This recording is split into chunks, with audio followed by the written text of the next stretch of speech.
parenthèse culture.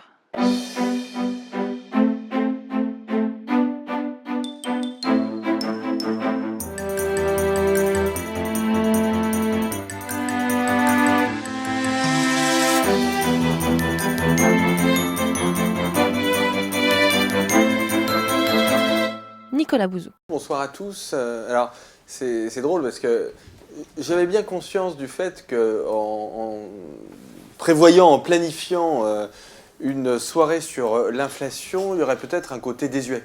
Parce qu'en effet, c'est ce que vous dites est tout à fait vrai. L'inflation, au fond, c'était un sujet important des années 70, des années 80, jusqu'à la fin des années 80, au fond. Et je disais, pour plaisanter, qu'on cherchait à inverser en permanence la courbe de l'inflation. Donc en France, apparemment, on cherche toujours à inverser des courbes. Mais c'est vrai que les grands débats de politique économique portaient moins sur le chômage, comme c'est le cas aujourd'hui, que sur l'inflation. Et vous allez voir d'ailleurs que finalement, ça n'est pas si anodin que ça, parce que pour l'analyse économique, on considère que c'est quelque chose qui est vrai depuis les années 50. Il y a une certaine forme d'arbitrage entre l'inflation et le chômage. Mais évidemment, j'y reviendrai dans le détail. Mais donc, il n'est pas tout à fait illogique qu'on parle soit de l'un, soit de l'autre. Alors néanmoins, je pense que cette question de l'inflation est absolument majeure pour deux raisons. La première raison, c'est que l'inflation a des effets macroéconomiques qui sont importants. Et là encore, vous l'avez dit en introduction, c'est vrai de l'inflation, c'est vrai de la déflation. Et au fond, quand je parle d'inflation, quand on va réfléchir aux causes de l'inflation, si vous arrivez à identifier les causes de l'inflation, et je pense qu'elles sont très aisément identifiables, la science économique aujourd'hui connaît à peu près tout sur l'inflation, vous connaissez tout sur la déflation. La déflation, ça n'est jamais qu'une inflation à l'envers, ou ça n'est jamais qu'une inflation négative, si vous voulez. Mais on parle toujours de variation du niveau général des prix. Donc si on comprend l'un, on comprend l'autre. Vous avez tout à fait raison de rappeler que la crainte des économistes aujourd'hui, en tout cas en Europe, parce que ce n'est pas vrai dans les autres régions du monde, mais en Europe, aujourd'hui, on craint beaucoup plus la déflation que l'inflation. Et la déflation, je vous le montrerai, elle a des effets macroéconomiques qui sont des effets macroéconomiques tout à fait structurants et en l'occurrence plutôt négatifs. L'Amérique du Nord des années 30 avait bien connu ça, avait bien connu l'inflation. Plus près de nous, le Japon des années 90 a connu une période de déflation. Ce sont des périodes qui en général sont considérées comme étant plutôt désagréables du point de vue économique. Donc ça, c'est le premier aspect de l'inflation. Si vous voulez, inflation, déflation, vous avez des conséquences macroéconomiques qui sont majeures et sur lesquelles on reviendra. Mais il y a un deuxième effet dont je voudrais que vous ayez conscience parce qu'il est très important. Alors ça, évidemment, on l'a un peu perdu de vue, mais je peux vous dire que dans les années 70 ou dans les années 80, on comprenait bien ça. L'inflation a des impacts redistributifs. Et d'ailleurs, mes ancêtres économistes, enfin ceux des années 70, quand ils parlaient d'inflation, parlaient de taxes inflationnistes. Ce qu'ils voulaient dire par là, c'est que l'inflation, elle redistribuait d'une partie de la population vers une autre partie de la population, et je vais bien évidemment vous dire de quelle part de la population il s'agit, mais sans que cette redistribution ait été votée par le Parlement. Quand vous avez un impôt sur le revenu qui est progressif, par exemple, vous pouvez être pour ou contre la progressivité de l'impôt sur le revenu, c'est à votre libre choix, il y a des arguments tout à fait rationnels et intéressants dans les deux camps, mais en tout cas, vous avez un Parlement qui vote les taux. La loi de finances, en plus, alors en France, c'est l'acte politique fondateur, c'est celui dont on parle le plus. Chaque mois de septembre, le gouvernement annonce un budget avec un versant recettes et des taux d'imposition. Et ça fait débat, on l'a vu en France ces dernières années, ça fait débat et c'est voté par le Parlement. Alors vous pouvez ne pas être d'accord ou être un petit peu agacé, notamment quand vous avez des augmentations de taux d'imposition. Mais enfin, en tout cas, vous avez collectivement, je ne dis pas chacun d'entre vous, mais à peu près 51% d'entre vous ont élu un président de la République qui applique un programme fiscal et donc tout ceci se fait parfaitement dans le cadre démocratique. L'inflation, ça n'est pas le cas. Et l'inflation, elle est bien redistributive dans la mesure où, dans les périodes où vous avez de l'inflation, vous avez une inflation positive et forte, et vous verrez que c'est pareil pour la déflation, eh bien l'inflation, c'est un transfert de revenus, tout simplement, des créanciers, des épargnants, vers les débiteurs. Quand vous êtes en période d'inflation, si vous avez une inflation de 5% et que le taux de votre livret A il est de 3%, eh bien ça veut dire que le taux réel de votre livret A, pas le taux nominal, mais le taux réel, il est de moins 2%. Quand vous avez un placement financier qui vous rapporte en termes nominaux 3% avec votre inflation est de 5%, mais ça veut dire qu'en réalité, vous perdez 2%. Donc vous êtes un épargnant, vous placez votre argent, vous perdez de l'argent. vous avez des revenus qui sont négatifs et donc qui viennent diminuer la valeur de votre patrimoine. Alors si par contre, vous êtes un agent économique endetté, si par exemple vous êtes un jeune ménage qui a acheté une maison ou un appartement, et donc vous avez une dette qui est beaucoup plus importante que votre patrimoine, hein, vous êtes loin d'avoir remboursé la totalité de l'achat de votre maison ou de votre logement. Si, disons, vous êtes endetté à un taux d'intérêt, je reprends le même chiffre, hein, qui est un taux de 3%, vous avez une inflation de 5%, et bien là, bingo, en réalité, vous gagnez 2% par an. Parce que si vous vous êtes endetté à 3%, mais que l'argent qu'on vous rembourse perd 5% de sa valeur l'argent que vous remboursez perd 5% de sa valeur chaque année, en réalité, ça veut dire que vous gagnez 2% par an. C'est d'ailleurs pour cette raison que si vous anticipez, par exemple, ces prochaines années de l'inflation, et pourquoi pas, alors il y a de solides arguments en faveur de la déflation, mais vous avez aussi certains économistes qui, peut-être pas à court terme, mais à l'horizon de 5 ou de 10 ans, pour des raisons qu'on va développer, anticipent une inflation qui pourrait être forte, une espèce de choc inflationniste, dont on dit d'ailleurs qu'il viendrait fortement soulager les finances de l'État, parce que ce qui est vrai pour un particulier est vrai aussi pour l'État. Si l'État s'endette, l'État français aujourd'hui s'endette à 2%, si l'inflation passe à 5 ou 10%, c'est vraiment la bonne affaire pour lui. Ça veut dire que sa charge de la dette, en termes réels, va diminuer considérablement, alors que les recettes fiscales, elles, auront tendance à être alignées sur l'inflation. Bon. Et donc vous voyez bien que l'inflation, c'est un transfert de ceux qui épargnent vers ceux qui sont endettés. Alors quand vous regardez un peu la structure démographique et que vous la mettez en face de la structure des revenus et des patrimoines, qui est épargnant et qui est endetté? C'est très simple, hein. Ce sont plutôt les seniors qui sont épargnants et ce sont plutôt les jeunes qui sont endettés. Et donc, quand vous êtes en période d'inflation, quand vous avez une inflation forte, eh bien, vous avez une sorte d'impôt constant des seniors vers les jeunes. C'est facile à comprendre. Je vais l'illustrer d'une autre façon. Si vous avez des pensions qui augmentent de 2% par an, et si vous avez une inflation qui est de 5% par an, c'est toujours le même calcul, ça veut dire que le pouvoir d'achat des pensions, des retraites, diminue de 3% par an. 3% par an, ça peut vous sembler pas beaucoup, ça veut dire qu'en 15 ans, vous êtes ruiné quand même, globalement. En tout cas, votre revenu, il est quasiment nul. Donc vous voyez que ça va très vite, parce que ça a des effets cumulatifs. Alors, si à l'inverse, on entre en période de déflation, ce qui est tout à fait possible, aujourd'hui, on est au bord de la déflation, enfin, pour mettre tout le monde d'accord, on va considérer que l'inflation est nulle. Il n'y a plus d'augmentation de prix au niveau global, ni dans la zone euro, ni en France. La France est dans la moyenne de la zone euro à cet égard.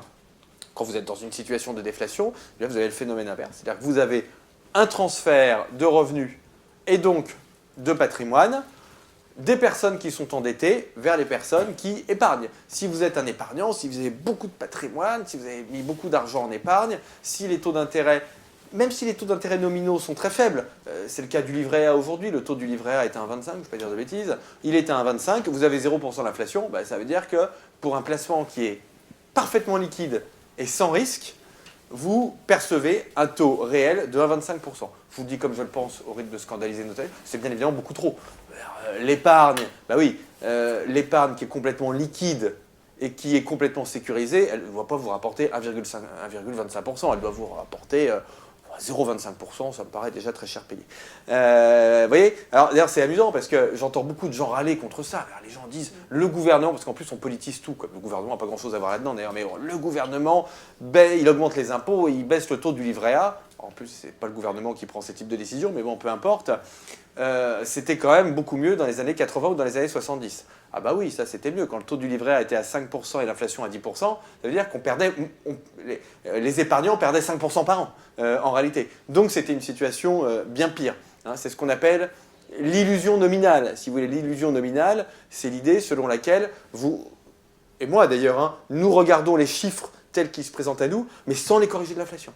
Sans les corriger de l'inflation, d'accord? Alors là, beaucoup de gens tombent dans le panneau en matière d'épargne. Donc vous voyez que vous avez ces effets redistributifs qui sont très importants, qui sont intergénérationnels, c'est-à-dire des jeunes vers les moins jeunes ou des moins jeunes vers les jeunes, tout dépend de la situation dans laquelle vous êtes, inflation, déflation, déflation, inflation, mais tout ça n'est pas voté par le Parlement, et donc vous avez ce phénomène redistributif qui se fait de façon économique. Et donc c'est fondamentalement injuste. Un mécanisme redistributif qui n'est pas voté, qui n'est pas souhaité, il est fondamentalement injuste. Donc vous voyez que vous avez des effets macroéconomiques dans lesquels je vais entrer, vous avez des effets redistributifs, Et donc, ça nécessite, ça justifie le fait d'avoir des politiques économiques qui soit combattent l'inflation, soit combattent la déflation. Alors, je vais quand même citer un cas extrême avant d'entrer dans les causes de l'inflation et de la déflation, mais qui est très intéressant, qui est celui de l'hyperinflation. Vous pouvez aussi avoir des phénomènes d'hyperinflation. Alors là, pour le coup, l'hyperinflation, ça ne nous ramène pas aux années 70, hein, ça nous ramène aux années 20, en réalité.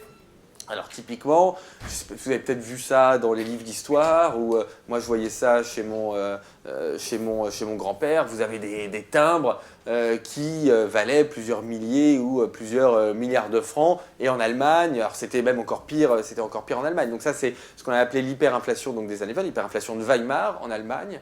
Bon, si vous en parlez à des Allemands, c'est un phénomène qui est ancré très fortement dans la mémoire collective, parce que cette hyperinflation, et quand je parle d'hyperinflation, c'est pas 20% par an, hein, c'est 5000% par an, 1000% par an, voire beaucoup plus.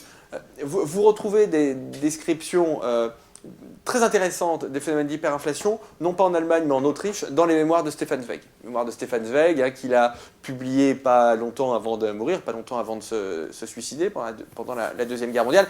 Et il explique un petit peu comment ça se passait dans les années 20, et donc il explique très bien que quand il allait... vous avez des gens qui faisaient des opérations spéculatives, qui achetaient des immeubles le matin, qui les revendaient le soir. Vous aviez des gens dans les boulangeries qui étaient chargés d'augmenter les prix en continu, quoi. Toutes les minutes, vous avez des gens qui changeaient les étiquettes, etc. Donc il explique tout ça, donc vous voyez que ce n'est pas du tout quelque chose de théorique. Et ce qui est très intéressant chez Stefan Zweig, souvent les écrivains ont des analyses qui sont plus justes, hein, ou plus percutantes que je trouve que c'est assez souvent le cas d'ailleurs, que les intellectuels. Enfin lui en l'occurrence était aussi un intellectuel, mais ce qu'il explique, c'est que ce phénomène d'hyperinflation, c'est tragicomique quand il explique, parce que je présente ça comme quelque chose de drôle, mais les conséquences ont été absolument tragiques. Mais il dit que ça a complètement déréglé la psychologie de la population, quoi, que ça a déréglé la psychologie de la population autrichienne, déréglé la psychologie de la population allemande, et que c'est l'un des éléments, et ça fait consensus aujourd'hui d'ailleurs chez les historiens, qui a jeté en fait ces populations dans les bras du nazisme. Et donc, quand vous parlez d'hyperinflation, mais même d'inflation aux Allemands, par exemple, hein, c'est quelque chose qui fait partie vraiment des traumatismes collectifs, si vous voulez. Alors, une fois qu'on a dit ça, une fois qu'on a bien compris qu'il fallait étudier, comprendre d'où vient l'inflation pour lutter contre l'inflation, ou, alors évidemment, a fortiori lutter contre l'hyperinflation, ou, j'en parlais tout à l'heure, lutter contre la déflation, il faut bien comprendre les sources de l'inflation, les sources des variations du niveau général des prix, puisque c'est bien de ça dont il s'agit. L'inflation, ce n'est pas simplement l'augmentation des prix du pétrole. Ce n'est pas simplement l'augmentation des prix de l'alimentation. Ce n'est pas simplement l'augmentation des prix des travaux de rénovation parce que le gouvernement a augmenté le taux intermédiaire de TVA. C'est pas ça l'inflation. L'inflation, c'est un mouvement qui concerne l'ensemble des prix. Vous avez tous les prix qui augmentent en même temps, pas tous de la même façon. Bien évidemment, pas tous de la même façon, à des rythmes différents, en fonction du niveau de concurrence, du niveau de surcapacité qu'on peut observer dans certains secteurs, mais néanmoins, c'est un mouvement général de hausse des prix, et c'est un mouvement qui est continu. Quand vous avez une augmentation de TVA, comme ça a été le cas au 1er janvier, et que vous regardez les évolutions de prix, ça fait une bosse. Donc vous avez une petite augmentation, très petite en l'occurrence, quasiment imperceptible, et ensuite, ça s'arrête. Okay, c'est pas forcément vécu comme ça par les gens. Et on me dit souvent, le passage à l'euro, ça a eu des conséquences inflationnistes terribles.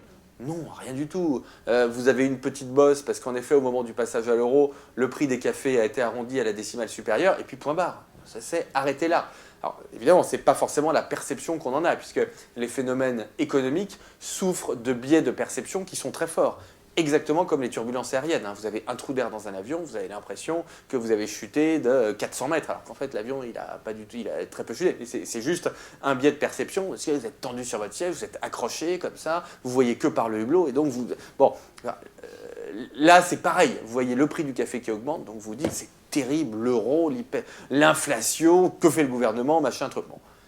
Il faut se calmer, hein, il ne s'est pas passé grand-chose. En tout cas, l'inflation, c'est pas ça. L'inflation, c'est une augmentation des prix qui ne s'arrête pas, qui a une inertie qui est extrêmement, extrêmement forte. Alors, d'où vient-elle cette inflation ?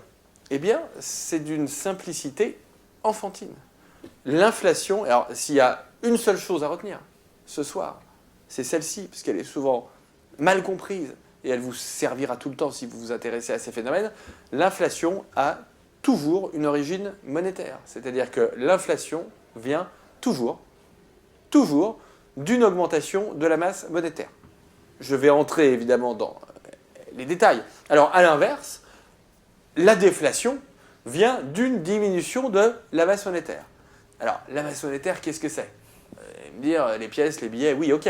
Non, la masse monétaire, c'est l'ensemble des instruments d'échange qui sont liquides, que vous pouvez utiliser, qu'on peut échanger, que vous pouvez accepter, etc. Donc vous avez les pièces, vous avez les billets, vous avez les comptes bancaires, mais vous avez de plus en plus d'actifs financiers qui sont considérés comme étant relativement liquides et que les marchés échangent entre eux, etc. Là aussi, hein, je reviendrai dans le détail sur ces notions, mais à ce stade, retenez que l'inflation, elle vient toujours d'une augmentation de la masse monétaire. Alors, pour les économistes du 19e siècle, l'inflation, du coup, était un phénomène qui n'était pas du domaine de l'économie, c'était un phénomène qui était du domaine de la géologie. Ricardo l'explique très bien, vous découvrez une mine d'or, vous êtes dans une période où la monnaie c'est l'or, ce qu'on a appelé l'étalon or, donc vous prenez le franc par exemple, le franc en réalité est défini par une valeur en or. Et d'ailleurs, les pièces, souvent, elles-mêmes sont en or, et les billets ne sont pas en or, mais vous pouvez aller les échanger à votre banque, ou à partir de 1800, date de création de la Banque de France, à la Banque de France en France, pas à la Banque d'Angleterre en Angleterre, enfin, auprès de la Banque centrale, et vous pouvez le changer en or. Donc en réalité, le billet n'est rien d'autre qu'une contrepartie de l'or. Bon. Donc la seule source, à cette époque-là, d'augmentation de la masse monétaire, c'est l'or. Ce sont les découvertes d'or. Alors, ça a d'ailleurs été un énorme problème pour les grands pays colonisateurs du XVe et du XVIe siècle. J'ai nommé l'Espagne et le Portugal, qui sont allés chercher beaucoup d'or en Amérique du Sud et qui ont eu la très mauvaise idée de le ramener. Ce qui a déclenché un phénomène d'hyperinflation qui est l'un des éléments qui explique pourquoi l'Espagne et le Portugal, alors que c'était des nations maritimes, alors que c'était des nations commerçantes, alors que ce sont elles qui ont fait les grandes découvertes, en réalité se sont très peu enrichies. Se sont très peu enrichies parce qu'elles ont été submergées par cet afflux d'or. Pour ceux qui étaient là lors de la première leçon, c'est ce qu'on appelle la théorie mercantiliste. Hein. C'est-à-dire que le courant de pensée mercantiliste nous dit qu'il faut faire venir de l'or. Ce qui fait la richesse d'un État et la richesse d'un monarque, ce sont les moyens de paiement, c'est l'argent, c'est l'or. Bon. Ce que n'avaient pas compris les mercantilistes, qui n'avaient pas eu le temps de voir, c'est le fait que si vous faites venir beaucoup de monnaie, ça va surtout faire augmenter les prix. Et à l'extrême limite, vous pouvez avoir seulement une augmentation des prix. Votre afflux de monnaie, il peut générer une simple augmentation des prix. Alors, ce qui était vrai au XVe siècle, donc était vrai bien évidemment au XIXe siècle, hein, donc Ricardo nous dit l'inflation, c'est un phénomène géologique, bon, sauf qu'aujourd'hui, depuis 1971, très exactement, les monnaies ne sont plus définies en or. La quantité de monnaie est déterminée par le système bancaire. Là aussi, j'y reviendrai tout à l'heure dans le détail. Mais l'idée principale à comprendre, c'est que l'inflation est un phénomène monétaire. Et d'ailleurs, je pense qu'on peut le comprendre tout à fait simplement. Imaginez, prenez un... alors, bon, la France n'a plus de monnaie nationale, mais pour simplifier, imaginez qu'en France, on double la quantité de monnaie, du jour au lendemain. Que va-t-il se passer? Progressivement, les prix vont augmenter et vont doubler. Voilà ce qui va se passer, si vous voulez. Donc c'est quelque chose, vous voyez, il n'y a pas de secret là-dedans, c'est l'une des lois économiques qui est la mieux établie, qui a été formalisée par un courant économique que l'on a appelé le monétarisme, hein, les monétaristes, qui avait un leader intellectuel qui est un économiste qui a fait un peu controverse pour des raisons diverses et variées, parce qu'il avait conseillé des dictatures dans les années 70 et 80, et puis parce qu'on a considéré, à tort ou à raison, que les années 2008 et 2009 étaient plutôt en contradiction avec son libéralisme assez affiché, parfois un peu provocateur. Il s'agit de Milton Friedman, donc Milton Friedman qui a eu le prix Nobel d'économie, hein, dans les années, j'ai plus l'année exacte en tête, mais dans les années 1980. Et Milton Friedman a formalisé ça en établissant ce qu'on appelle la théorie quantitative de la monnaie. Théorie quantitative de la monnaie, pour ceux qui ont fait un tout petit peu d'économie, MV égale P fois T. Alors MV, qu'est-ce que c'est? M, c'est la masse monétaire. V, c'est la vitesse de circulation de la monnaie, à quelle vitesse on échange. Donc vous avez d'un côté MV et de l'autre P, le niveau des prix. Et T, c'est la masse des transactions qui est une approximation de la croissance économique. Si vous voulez. Et alors, cette équation est absolument extraordinaire, parce que d'une part, Milton Friedman et les monétaristes nous disent qu'il ne faut pas trop s'occuper de la vitesse de circulation de la monnaie, parce que sur le long terme, elle est constante. Et donc, quand vous avez une augmentation de la masse monétaire, elle est absorbée soit par l'augmentation des prix, soit par l'augmentation de la production, soit par les deux. Bon. Mais, dans la pratique, on voit que même si à court terme, elle peut être absorbée un petit peu par une augmentation de la production, si vous n'avez pas de bonnes raisons d'augmenter la production, si vos entreprises ne sont pas plus compétitives, si elles ne font pas des gains de productivité qui sont plus importants, en réalité, et c'est bien ce qu'on a vu dans l'Espagne et le Portugal du XVe et du XVIe siècle, en réalité, vous n'aurez qu'une augmentation des prix. C'est la raison pour laquelle nous disent les monétaristes, et c'est quelque chose qui va rester très longtemps présent. Et là, vous allez voir qu'on est sur un débat très actuel, parce que tous les débats de politique monétaire que l'on a aujourd'hui, ce sont des débats sur ce sujet. Est-ce que si on a des politiques monétaires plus actives, c'est-à-dire, est-ce que si on émet davantage de monnaie, est-ce que ça va se traduire par un surcroît de croissance ou par un surcroît d'inflation? Et ce sont des débats qui sont extrêmement actuels. Extrêmement actuels, parce que le gouvernement italien va nous dire ça va se traduire par un surcroît de production, et donc il faut que la Banque Centrale Européenne le fasse, et le gouvernement allemand nous dit ça va se traduire par un surcroît de prix. Alors la grande difficulté, vous le verrez dans ma conclusion, c'est que les deux ont raison, c'est pour ça qu'on a du mal à choisir. Et parce qu'ils ne sont pas tout à fait dans la même situation économique. Je prends ces cas un peu extrêmes, j'aurais pu prendre l'Autriche et la Grèce, ou le Portugal et la Finlande. Le raisonnement aurait été le même. Donc vous voyez qu'on a des débats qui sont des débats extrêmement actuels. Je vous ai dit tout à l'heure que la monnaie, c'était la somme des liquidités disponibles dans l'économie, mais je voudrais peut-être rentrer plus en avant dans cette définition, parce que la monnaie est un phénomène, je trouve, qui est absolument fascinant et qui est parfois un peu mal compris. Je dis qu'il est mal compris parce que j'entends souvent dire la monnaie, c'est un instrument qui est politique. Quand on a une monnaie, il faut un pouvoir politique en face. La monnaie, ça doit être le monopole du souverain. Tout ceci est absolument faux historiquement.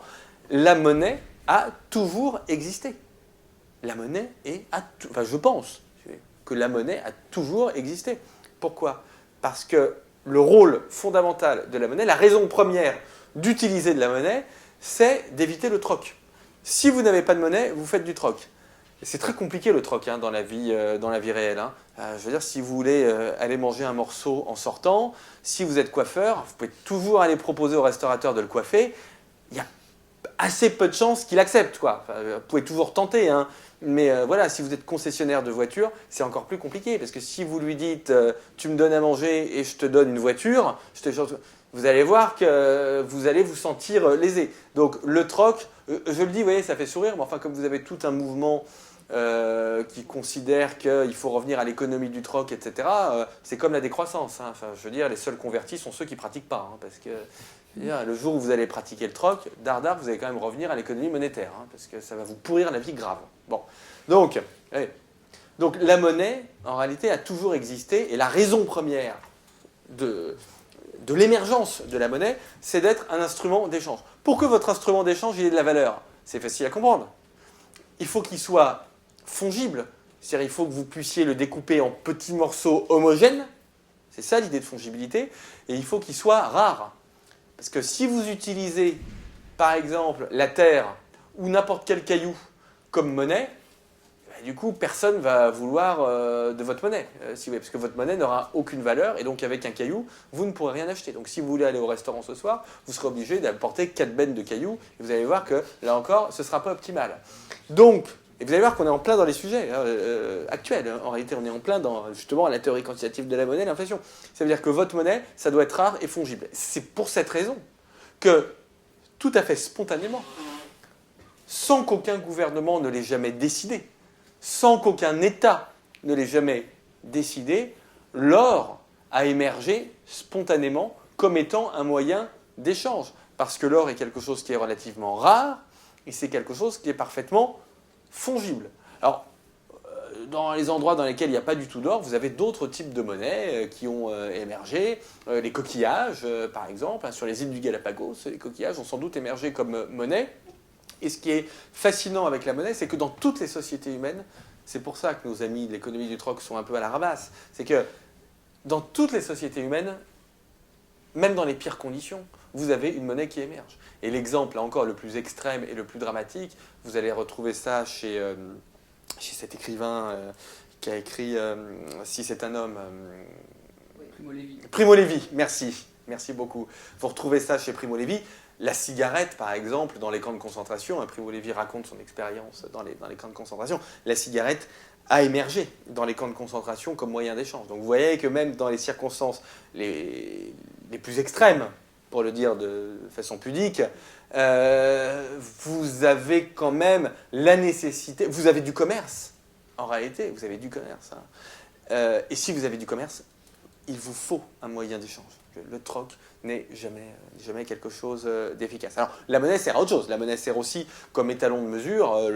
Vous pouvez mesurer les choses en onces d'or, par exemple, en poids d'or, aujourd'hui en euros, mais c'est un peu la même chose. Puis la monnaie sert de réserve de valeur. Hein. C'est l'instrument qui va vous permettre d'épargner, de mettre votre argent de côté, de mettre vos ressources de côté, au lieu de mettre des voitures de côté pour le jour où vous en aurez besoin et où la première voiture... Ça, en général, vous mettez de l'argent de côté en vous disant... Quand ma première voiture sera en panne ou quand elle sera trouvée, j'en achèterai une deuxième. Donc vous voyez, hein, ayez ça en tête, ayez en tête ces fonctions de la monnaie, parce que ça vous aide à comprendre le fondement de la politique monétaire et les limites de la politique monétaire. Parce que la politique monétaire, quel est son rôle? Quel est son but? C'est de faire varier la quantité de monnaie. Pour ça, comment fait-on? Eh bien, on a une institution que l'on appelle la Banque centrale, qui est une institution très simple. Hein. Une banque centrale, c'est une banque de banques. C'est tout simplement ça. Vous pouvez avoir cette vision de la banque centrale. Elle est très simple, mais elle est suffisante. Elle est suffisante. Et ce sont ces banques centrales, par des mécanismes que je vais décrire dans un instant, ce sont ces banques centrales qui gèrent ou qui essaient de gérer la quantité de monnaie en circulation. Alors pourquoi est-ce que vous avez des banques centrales? Parce que dès le 19e siècle, les États, pour le coup, alors là on n'est pas du tout, les banques centrales n'ont pas émergé spontanément. Hein. La monnaie a émergé spontanément, mais les banques centrales, pour le coup, sont des créations de l'État, des créations des pouvoirs publics. Eh bien, les gouvernements ont pensé que l'or pouvait fluctuer. Les quantités d'or pouvaient fluctuer, renvoie à Ricardo, hein, l'inflation est un phénomène géologique, et donc vous pouvez avoir des phénomènes d'inflation liés à une découverte d'or, vous pouvez avoir des phénomènes de déflation, et puis l'or peut circuler de façon imparfaite entre les ménages, les banques. Vous pouvez avoir des ménages qui sont imprévoyants, qui ne regardent pas la qualité des banques, qui ne regardent pas la sécurité des banques, et donc qui vont aller placer leur or dans des banques qui finalement vont faire faillite. Alors on a connu, en France, on a une très grande histoire de faillite bancaire, hein, notamment avec la faillite de la banque de l'eau, de l'As, ça s'écrit l'eau comme la loi, hein, ça se prononce l'As, sous la Régence du duc d'Orléans. Bon, banque qui avait émis beaucoup trop de billets par rapport à la quantité d'or qu'elle avait dans ses coffres. C'est-à-dire que les gens apportaient leur or, en contrepartie, on leur donnait des billets de banque, sauf qu'on leur donnait beaucoup plus de billets de banque qu'elles n'avaient d'or,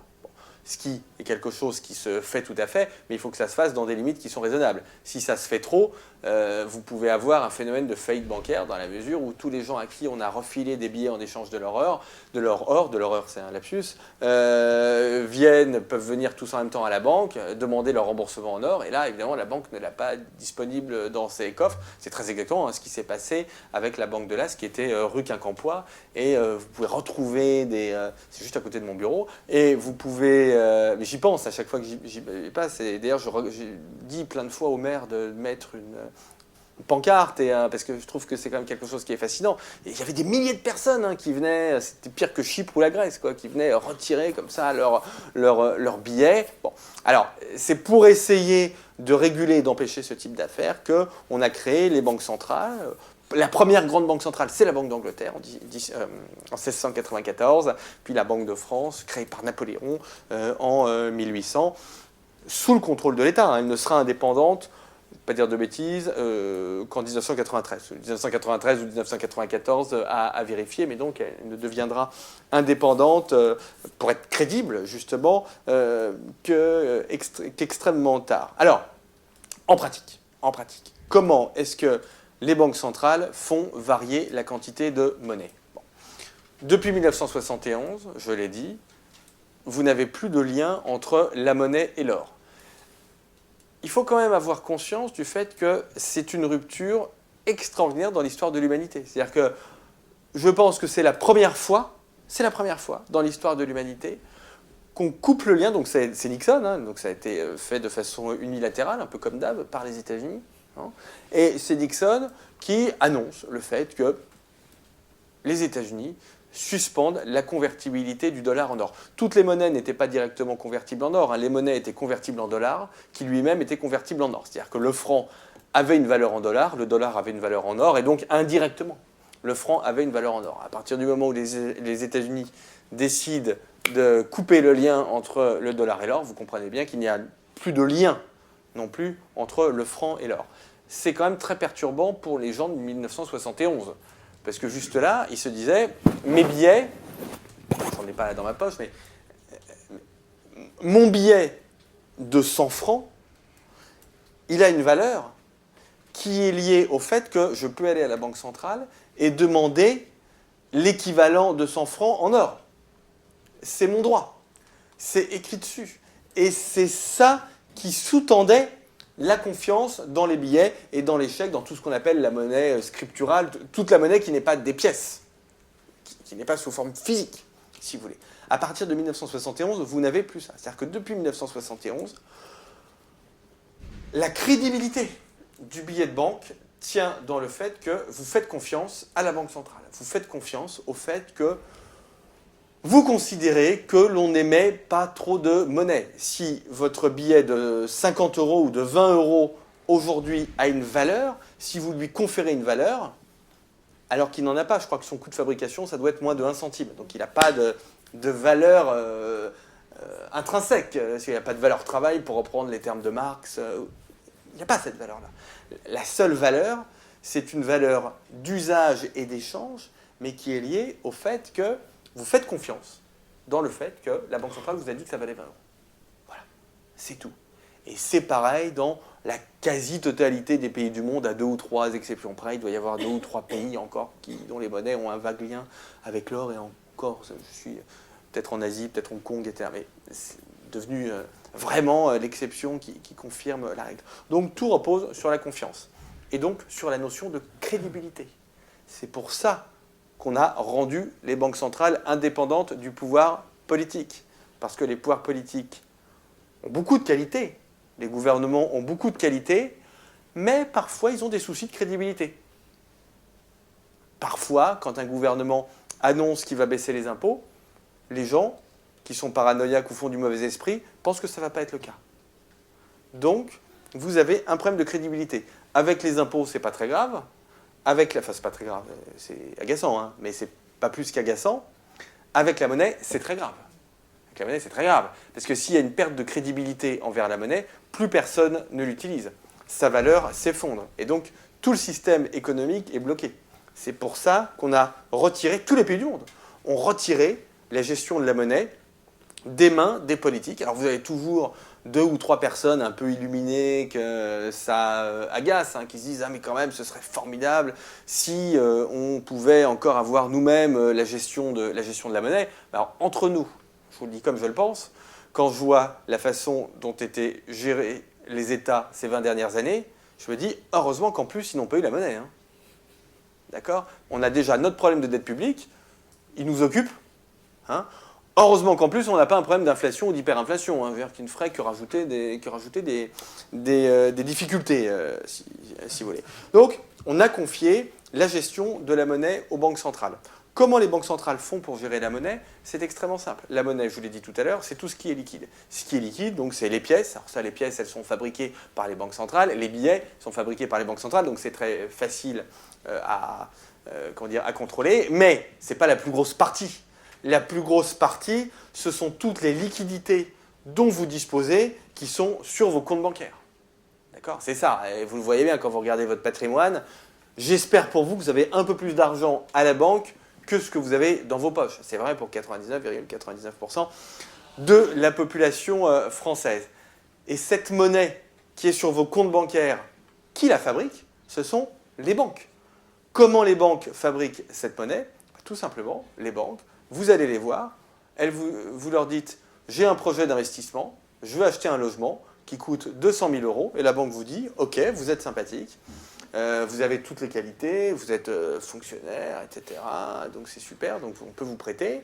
Fonctionnaire, vous avez 45 ans, vous êtes marié, c'est bon.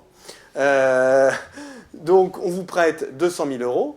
Ces 200 000 euros, vous allez les retrouver sur votre compte bancaire, ont été créés à partir de rien, ont été créés à partir du seul bon vouloir de la banque. Et ils vont se retrouver en circulation. C'est pour ça que l'on dit toujours, dans le domaine de l'économie monétaire, ce ne sont pas les dépôts qui font les crédits, ce sont les crédits qui font les dépôts. C'est parce que la banque vous a fait du crédit et a mis 200 000 euros de nouvelles monnaies dans la circulation que ces 200 000 euros vont se retrouver sur des comptes bancaires parce que vous avez payé un peu l'agent immobilier, beaucoup l'agent immobilier, beaucoup de notaires, un tout petit peu le promoteur, etc. Voilà. Et donc, j'espère qu'il n'y a pas de notaire, et donc vous avez, mais en fait c'est pas complètement de la faute des notaires, c'est parce que les taxes sont très importantes, enfin, c'est ce qu'ils me disent. Et donc, les agents immobiliers pareil. Mais je ne vais pas trop me moquer des agents immobiliers parce que statistiquement il y en a dans cette salle, notaire c'est moins sûr. Non, vous voyez, et donc ce sont bien les crédits qui font les dépôts. Donc ce sont les banques, BNP Paribas, Société Générale, LCL, etc., qui créent de la monnaie. Alors, comment fait la Banque centrale pour essayer de réguler ça? Eh bien, la Banque centrale elle-même décide de prêter plus d'argent aux banques ou de prêter moins d'argent aux banques. Si elle prête plus d'argent aux banques, ça veut dire que les banques vont vous prêter plus. Si elle prête moins d'argent aux banques, ça veut dire que les banques vont vous prêter moins. Et quel est l'outil régulateur? Eh bien, c'est ce qu'on appelle le taux d'intérêt, le taux de refinancement. Ce fameux taux de la Banque centrale européenne, qu'on appelle le ROFI, ROFI pour refinancement. Vous savez, tous les premiers jeudis de chaque mois, la réunion de la Banque centrale européenne. Est-ce que la Banque centrale européenne va augmenter son principal taux directeur? Est-ce qu'elle va baisser son principal taux directeur? Les politiques attendent la baisse du principal taux directeur en se disant ça va être formidable. Si vraiment la Banque centrale européenne baisse son taux de 1,5 à 1,25 points, c'est la fin de tous nos problèmes, etc. Bon, voilà. Et à l'inverse, si elle l'augmente, alors là c'est catastrophique, cette banque centrale qui nous tue, qui veut notre mal, qui est sous la coupe des Allemands, des Néerlandais, des Autrichiens, etc. Bon, voilà. Donc ce taux, c'est le taux auquel la Banque centrale prête aux, ce qu'on appelle les banques de second rang, si vous voulez, les banques commerciales, les banques dont vous êtes les clients, et c'est ça l'outil de régulation de la masse monétaire. Donc vous voyez bien que la Banque centrale, elle ne gère pas directement la masse monétaire, elle a seulement un outil qui lui permet d'essayer d'avoir une influence sur la masse monétaire. Alors, parfois, elle se rate. Et ça, on l'a très bien vu ces dernières années, elle se rate parce qu'elle voudrait par exemple que la masse monétaire augmente, mais la masse monétaire baisse. C'est typiquement ce qui s'est passé en 2008-2009. La Banque centrale se dit « Ouh là là, c'est la crise, on est au bord de la déflation, vite, il faut que je remette de la monnaie en circulation pour que les prix remontent. Donc je baisse mes taux directeurs, à la limite je peux les mettre à 0%, je prête de l'argent pour rien aux banques de second rang, mais les banques de second rang disent « Attendez, vous êtes gentil, mais enfin moi, prêter aux entreprises qui font faillite, prêter aux ménages qui risquent d'aller au chômage, non. Donc je ne prête pas. » Et donc, vous avez une augmentation du bilan des banques centrales qui prêtent de plus en plus d'argent aux banques, ça s'appelle la base monétaire, et vous avez une diminution en réalité de la masse monétaire, parce que les banques disent non, attendez, tout ça est trop risqué. Moi, en plus, on n'a pas arrêté de me dire que je prêtais trop. Quand je prête beaucoup, on me dit que je prête trop. Quand je prête plus, on me dit que je prête plus, etc. Bon. Donc, tout ça est trop risqué pour moi. Et donc, vous avez une chute de ce qu'on appelle le multiplicateur monétaire, c'est-à-dire le rapport entre la masse monétaire qui est dans l'économie et les actions de la Banque centrale. Alors, j'ai parlé des effets de l'inflation, de l'hyperinflation, les effets de la déflation, puisque je prenais un exemple il y a un instant dans lequel, donc 2008-2009, où les banques centrales ont voulu combattre la déflation. Pourquoi est-ce qu'on veut combattre la déflation? Pourquoi est-ce qu'on considère que la déflation est mauvaise? C'est très simple.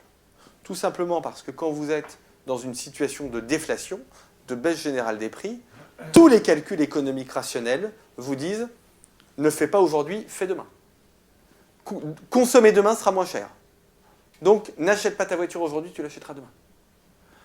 Investir demain sera moins coûteux qu'investir aujourd'hui. Donc, tu n'investis pas aujourd'hui, tu investiras demain. Et donc, pour ceux qui étaient là lors des dernières séances, ce que Keynes appelle la demande globale rétrécit. Moins de consommation, moins d'investissement. Donc, du coup, des anticipations négatives des entrepreneurs. Là, on est typiquement dans un schéma keynésien. D'accord, qui se disent la demande diminue, donc j'investis encore moins. Et donc vous êtes dans un espèce de processus de rétrécissement de l'économie. L'Amérique des années 30. Typiquement. De façon plus light, mais enfin pas agréable quand même, le Japon des années 90. Et alors là, si la Banque centrale n'y arrive pas, elle n'y arrive pas. C'est-à-dire qu'elle prête aux banques, mais les banques disent oui, attends, mais t'es gentil, mais personne, moi, ne veut m'emprunter de l'argent. Puisque tout doit être toujours remis à demain. C'est pour ça que la déflation, il faut l'éviter avant qu'elle n'arrive. Et c'est ça ce qu'essaie de faire la Banque centrale européenne aujourd'hui. La déflation, il faut l'éviter avant qu'elle n'arrive, parce que quand elle arrive, c'est trop tard. Quand elle arrive, vous n'avez plus qu'à attendre que ça passe. Mais on n'a pas de médicaments. Il faut attendre. Dans le cas du Japon, il a fallu attendre 15 ans. Donc ça peut être long. Quand vous rentrez sur le marché du travail à 25 ans, d'accord, vous avez déjà fait quasiment la moitié, pas tout à fait, mais enfin la moitié de votre vie professionnelle dans une ambiance qui est une ambiance un peu glaciale, si vous voulez. Donc ce sont quand même des vrais sujets. Et donc c'est là-dessus qu'on travaille aujourd'hui. C'est bon sang, mais que doit faire la Banque centrale pour essayer d'éviter, donc elle essaie d'émettre de la monnaie, elle prête beaucoup d'argent aux banques, mais encore faut-il que les banques elles-mêmes soient dans une position qui soit une position de prêt. Ce que je suis en train de vous dire là, c'est quelque chose qui est très important. C'est qu'il y a un lien entre l'inflation et l'activité économique. Les deux ne sont pas indépendants.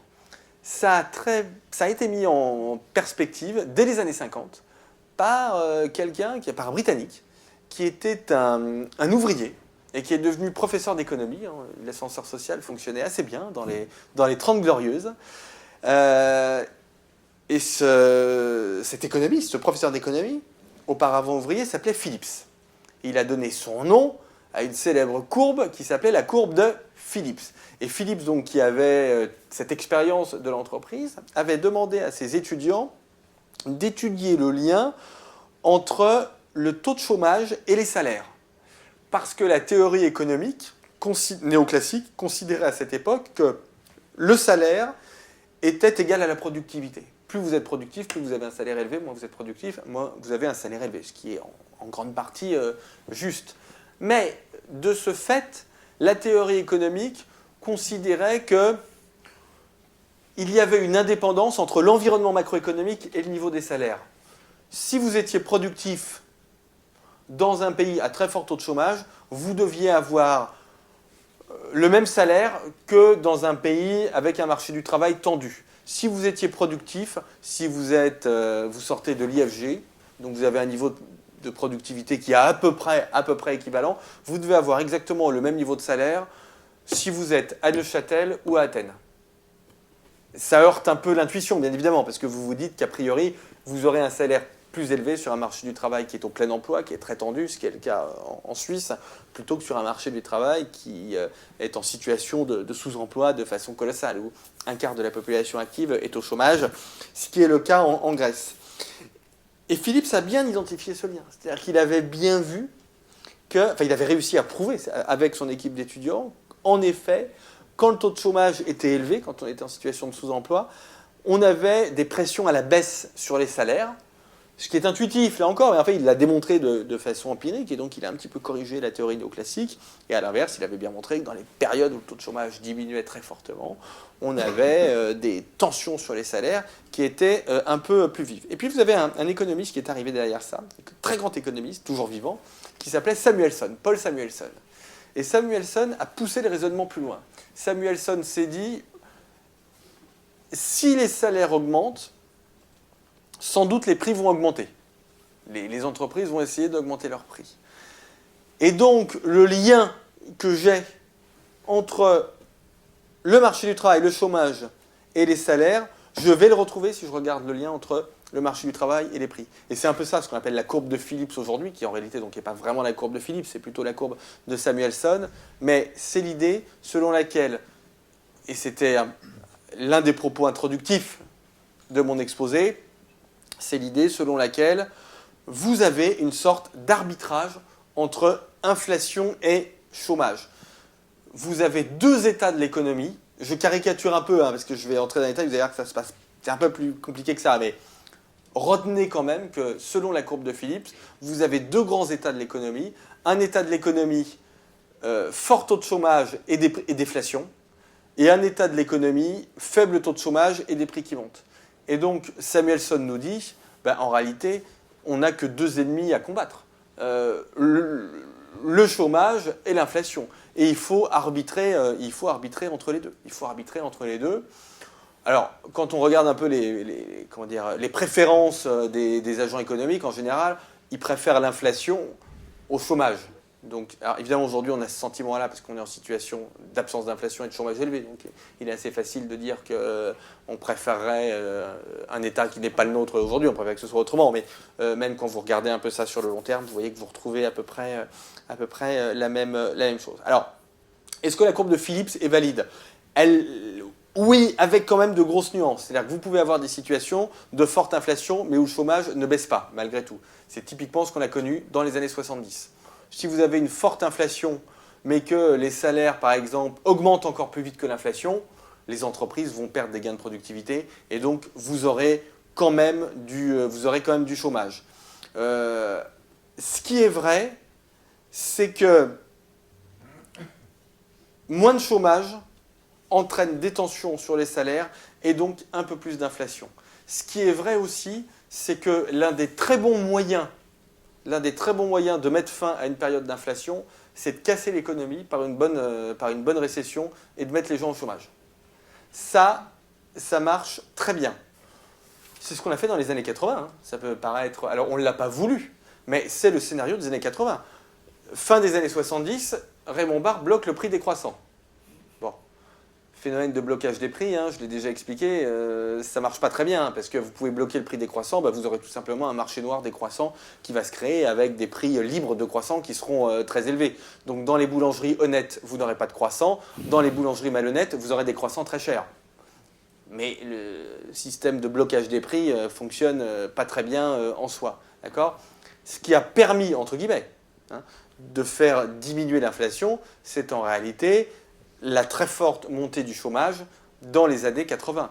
Parce qu'on a cassé le multiplicateur monétaire. C'est-à-dire que si vous avez un très fort chômage, du coup, les gens sont désolvabilisés, ils n'empruntent plus, les banques, les canaux de transmission de la politique monétaire sont cassés, et donc la Banque centrale peut toujours dire, alors en l'occurrence elle ne le souhaitait pas dans les années 80, mais même si elle avait voulu dire, finalement, je préférais quand même il y a 10 ans, et donc je vais refaire de l'inflation pour faire baisser le chômage. Bon, en réalité, ça ne fonctionne pas très bien. Alors,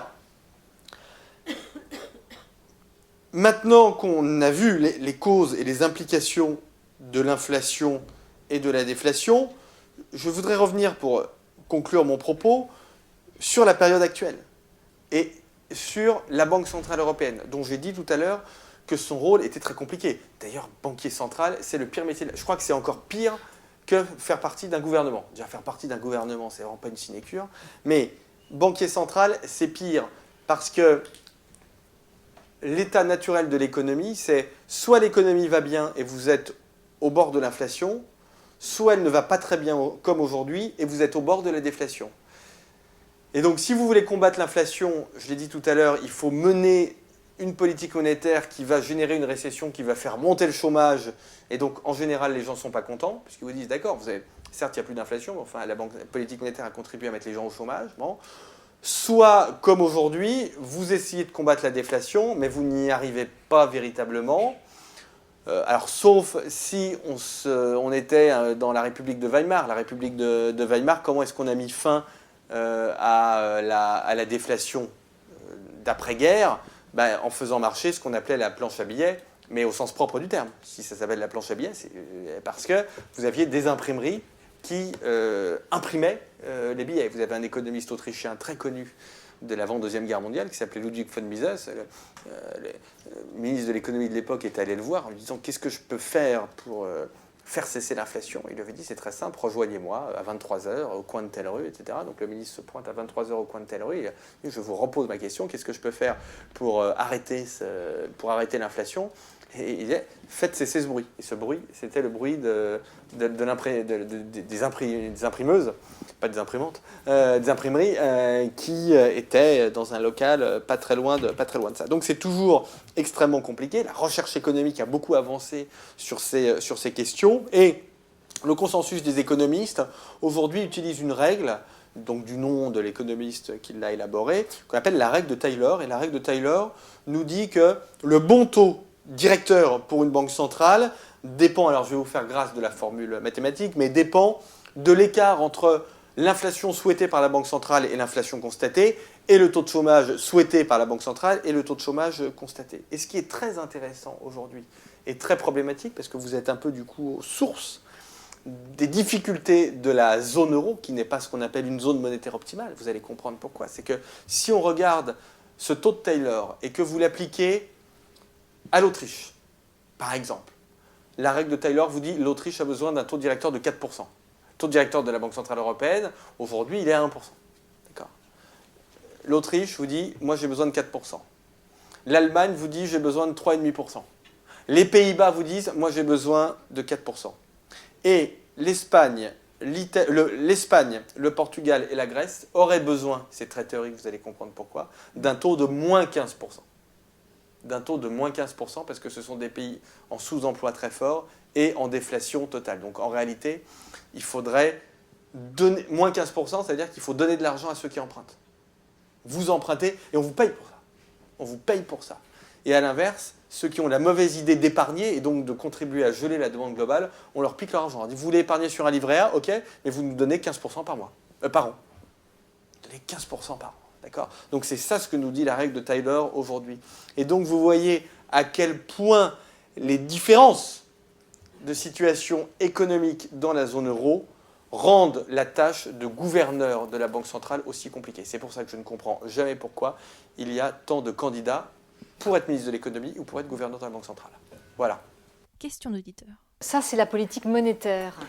Quel est le lien avec la politique des finances ? Quel lien entre... Parce que au moment du krach de 2008, enfin qui n'était pas un krach d'ailleurs, la faillite d'une banque qui a entraîné les autres, on a parlé d'un système financier qui était vérolé pour aller vite. Donc comment tout ça se maille ? Alors, c'est assez simple. La banque qui a fait faillite s'appelait Lehman Brothers, vous vous en souvenez. En l'occurrence, ça n'était pas une banque qui collectait des dépôts et qui faisait des prêts. Donc, elle ne créait pas de monnaie, si vous voulez. Mais beaucoup de banques avaient, donc de banques normales, entre guillemets, avaient des engagements dans Lehman Brothers ou dans des banques du type Lehman Brothers, puisque le système financier, il faut l'imaginer comme un bloc, avec des interrelations qui sont extrêmement nombreuses et extrêmement fortes. Et donc, votre banque qui est susceptible de vous prêter de l'argent avait des intérêts dans Lehman Brothers. Lehman Brothers disparaît.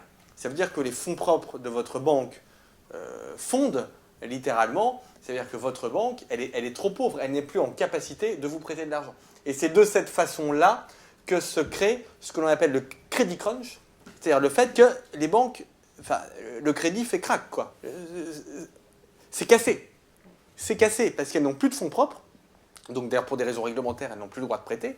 Mais En l'occurrence, même si vous n'aviez pas ces procédés réglementaires, de toute façon, une banque qui n'a plus d'argent à elle, elle ne peut pas vous prêter de l'argent. C'est comme une entreprise, elle ne peut plus avoir d'activité, elle ne peut pas vivre uniquement sur l'endettement. Et c'est de cette façon-là que le système monétaire a failli s'effondrer. Alors pourquoi il ne s'est pas effondré? Parce que les États ont recapitalisé les banques et parce que les banques centrales ont bien fait leur job et ont prêté beaucoup d'argent aux banques pour que le système financier continue non pas de fonctionner bien, mais ne fasse pas totalement faillite par un effet de domino, dont on est passé assez près.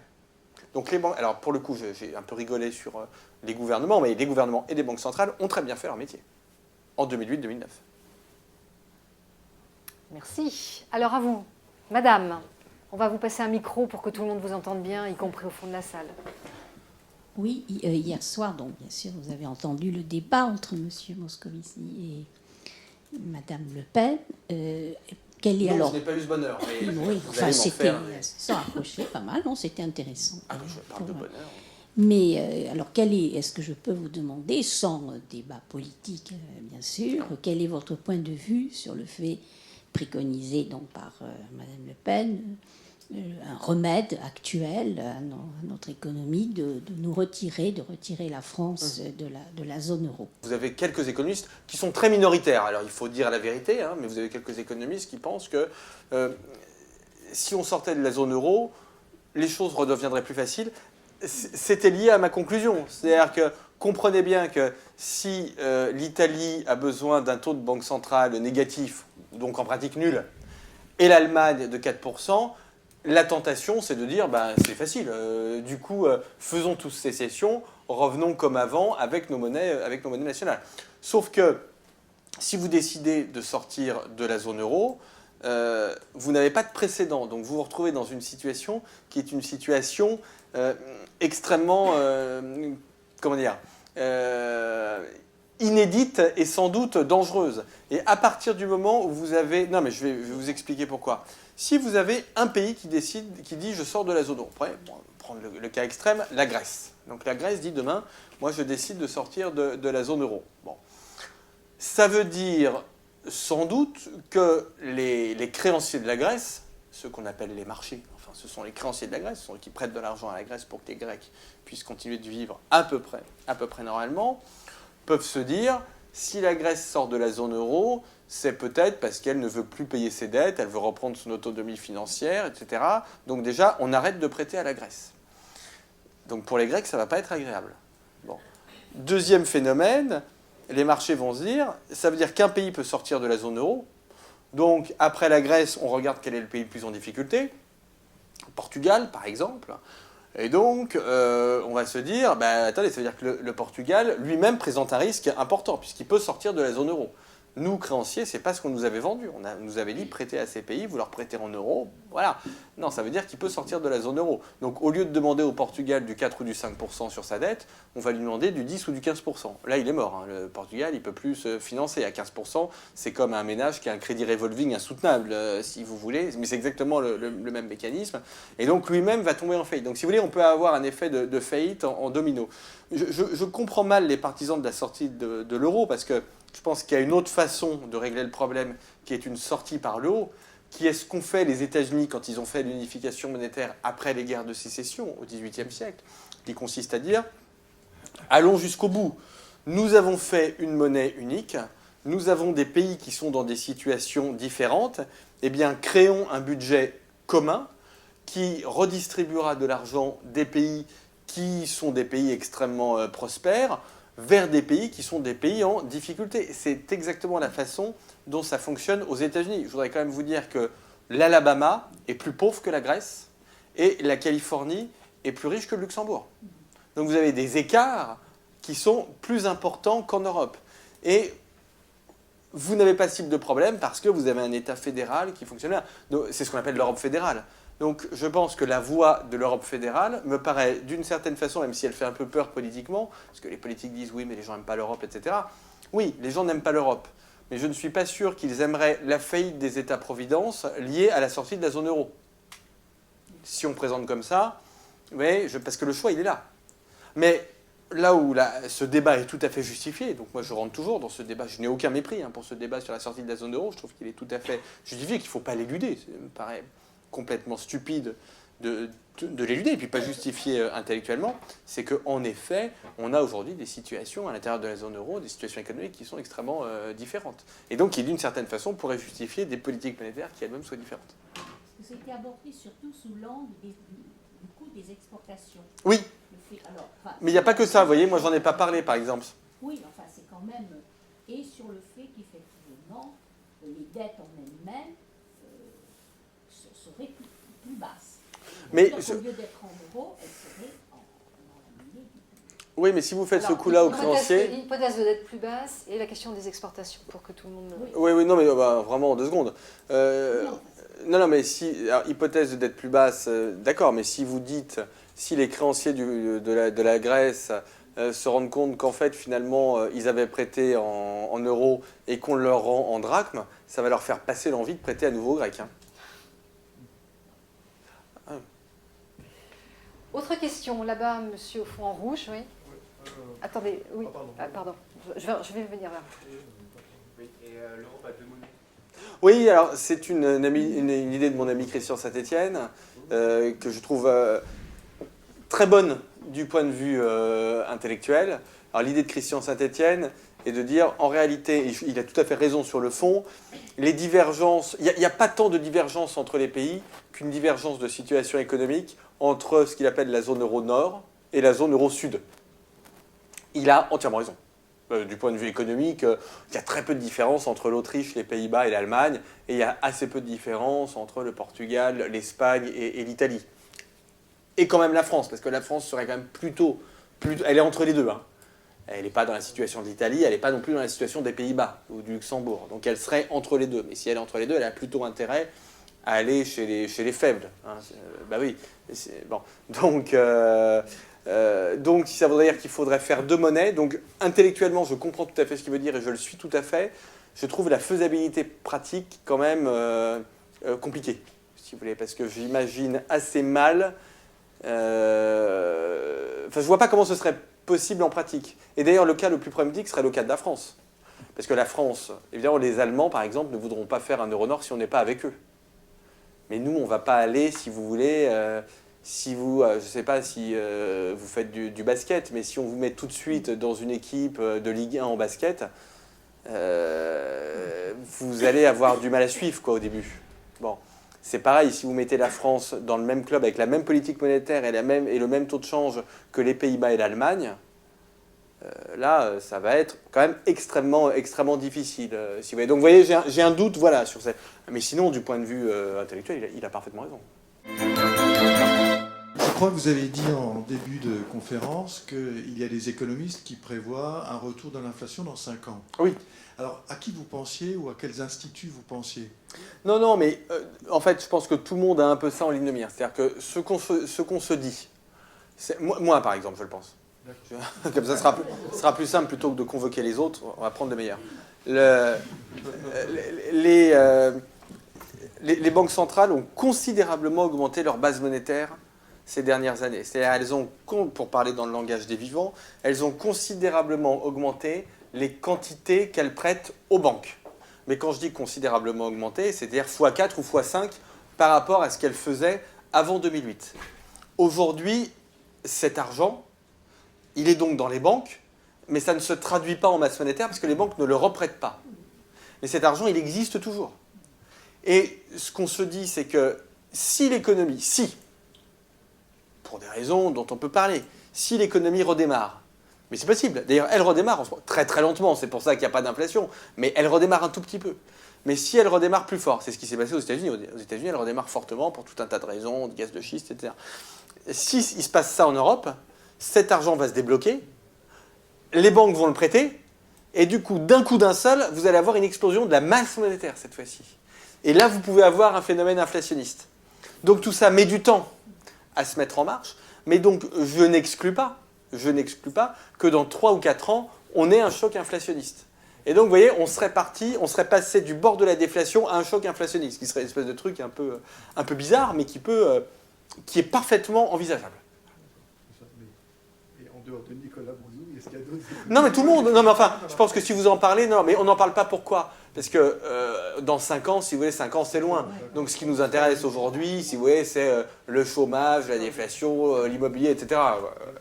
C'est tout simplement pour ça. Et la réalité d'aujourd'hui, c'est que le sujet d'aujourd'hui, c'est le risque de déflation. Mais le sujet de demain, ce sera peut-être l'inflation. Mais comme c'est demain et peut-être, ça fait 2 raisons pour lesquelles on peut se reposer. En fait, moi, j'avais déjà étudié quelques cours en économie, mais c'était pratiquement en anglais. Et ils appelaient ça le present value et le current value. Et ils expliquaient comment percevoir 100 euros maintenant ou 110 euros dans un an, ça pouvait être différent sans prendre en compte l'inflation. Ouais. Et c'est là où j'ai compris la formule, etc. Mais au final, j'ai pas vraiment compris la mécanique, comment C'est très c'était simple, possible. parce qu'on vous l'avait expliqué. Je suis assez prétentieux, hein, je suis assez arrogant, je sais. Non, mais c'est ce qu'on appelle le taux d'actualisation. C'est tout simplement qu'il vaut mieux avoir quelque chose aujourd'hui que demain. C'est tout simplement ça, parce que d'ici demain, il peut se passer tout un tas de choses. Il peut y avoir un météorite qui nous tombe dessus, il peut y avoir, vous pouvez vous faire une entorse, ne plus pouvoir travailler pendant 2 mois, il peut se passer tout un tas de choses. Et donc, 100 euros d'aujourd'hui valent, en dehors de l'inflation, 100 euros d'aujourd'hui valent plus que 100 euros dans un an. D'ailleurs, faisons l'exercice, j'ai 100 euros à vous donner. Vous préférez que je vous les donne aujourd'hui ou dans un an? Aujourd'hui? Bah oui, donc vous voyez bien que ça a plus de valeur. Voilà. Et d'ailleurs, continuons. Si je vous dis, vous préférez que je vous donne 100 euros aujourd'hui ou 110 euros dans un an? Pourquoi pas 110 euros dans un an? Voilà, donc ça veut dire que vous avez ce qu'on appelle un taux d'actualisation de 10%. Ou une préférence pour le présent de 10%, tout simplement. Vous préférez le présent au futur. Vous avez raison, hein, on préfère tous le présent au futur. Hein. On fume tous, on boit tous. On boit tous, on fume pas tous. Je parle pour moi.